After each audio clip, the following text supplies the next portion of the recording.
Outside of Sarajevo, Bosnia recently, human smugglers quickly transferred loads of young Syrians from one set of cars to another set. Otherwise, all would have remained out of sight and mind on their way to Western European countries. Syria? Yes. Yeah. The Syrians just came as far as Bosnia's capital from Turkey and Greece, part of a powerful new surge of illegal immigration along the so-called Balkan route.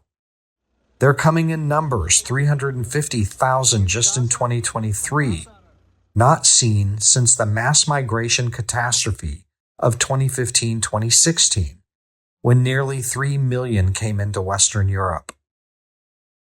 Back then, illegal immigration-friendly European leaders backpedaled fast, while Hungary, Slovenia, and Austria built walls that largely shut that crisis down. But today, another mass migration is on again, the most since 2016, on the sea routes from North Africa, but also hopscotching in growing crowds through UN support camps on the Balkans route again, like this busy one in northwestern Bosnia. Hungarian government video illustrates how throughout 2023, far more immigrants than ever actually defeated Hungary's vaunted border fence, their armed smugglers using brash and aggressive tactics. 1,500 a day, breaching the fence that had all but closed off the route 8 years earlier.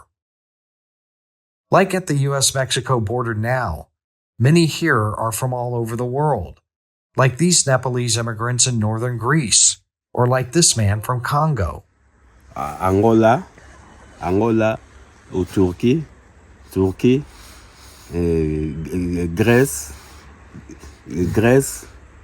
Macedonia, Serbia, Bosnia. But European voting publics are pushing their leaders to stop all of this, because as during the 2015-2016 crisis, most hail from Muslim-majority nations, and on their way to Germany, France, England, and Italy, where this earlier generation wreaked terrorism havoc. Okay, where are you from? Morocco. Morocco? Algeria. Morocco.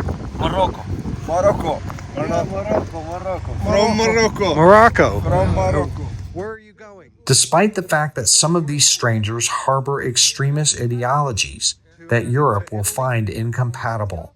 Why is the Taliban good? Taliban good. Why? Good people, Muslim. I'm Muslim. Taliban Muslim. Good.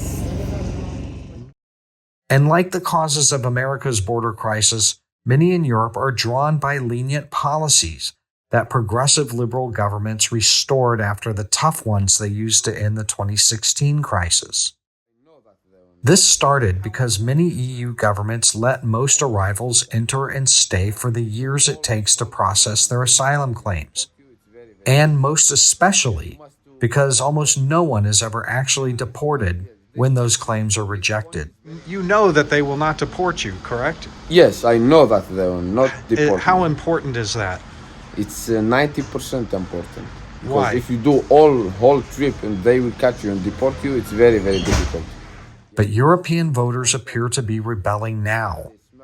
Even Europe's most immigration-friendly governments, facing voters for re-election in 2024, are moving sharply to the right over this rising new illegal immigration tide. They are proposing tough-sounding policies to shut all of this down. American candidates for high office in 2024, voters and lawmakers, facing a massive sustained migration crisis at the Mexican border, don't seem to be paying much attention to Europe's gathering new crisis or its developing response. But Europe offers much for the Americans to learn. The tripling of immigration crossings began in January 2023 because Croatia joined the Schengen Zone, a borderless travel region encompassing most EU countries, where no visa is necessary to travel between those countries. Suddenly, there were no border guards at Croatian land ports with its northern neighbors. A new liberal government in Slovenia decided it would welcome all immigrant comers and abandon its own 2015 built border fence, leaving its many breaches unrepaired. Adding to the human flow that gravitated to this new path of least resistance, next door Serbia decided to end visa requirements for many countries like Cuba and Ecuador. Their citizens suddenly started flying into Belgrade's airport to get at the Croatian-Slovenia bypass around immigrant-hostile Hungary and its long fence. But by October 2023, even the EU's most liberal governments started feeling electoral heat. The northern governments pressured Serbia to reinstall its visa restrictions and keep the smugglers off Hungary's fence, and also for Croatia to restart aggressive patrols along its Bosnia border and pushing immigrants it catches back into Bosnia. Croatia has now surged its police forces all along the narrow corridor of pastoral territory the immigrants know they need to cross in order to reach Slovenia. And the Croatians are deporting every migrant they can back to Bosnia. It didn't work out in the case of this smuggler driving a van full of immigrants that Croatian police ran off the road recently a mile from the Bosnian border. Additionally, Slovenia was among 11 EU countries to supposedly institute random border checkpoints in their Schengen Zone areas to intercept smuggler trucks and cars. Slovenia's fence would have come in handy for blocking immigrants trying to avoid the new road and port checks. But there was only evidence that Slovenia wasn't bothering. What ultimately matters is that while EU voters might like the tough sound of these policies, the migrants aren't buying much of it. They hire smugglers to move them through Croatia clandestinely, or try on their own, because they believe they'll be let in right away to stay without fear of deportation, just like always. The very same dynamic at the U.S. border. Croatia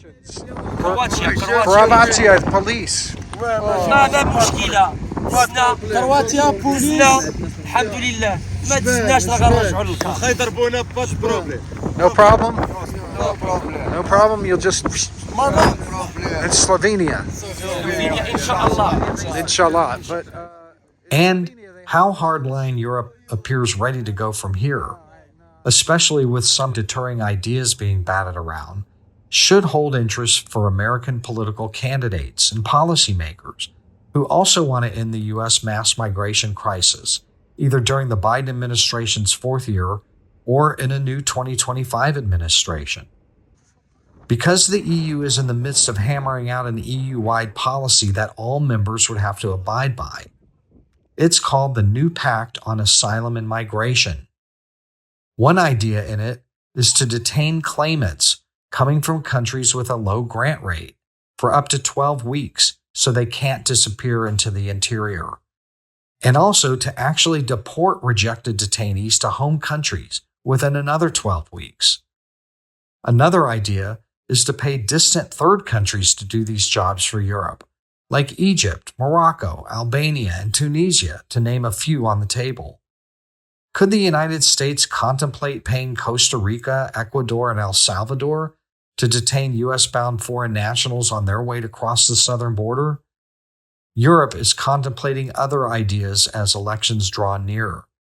This is the time when American politicians running for office in 2024 might keep at least one eye on Europe. I'm Todd Bensman with the Center for Immigration Studies from Budapest, Hungary.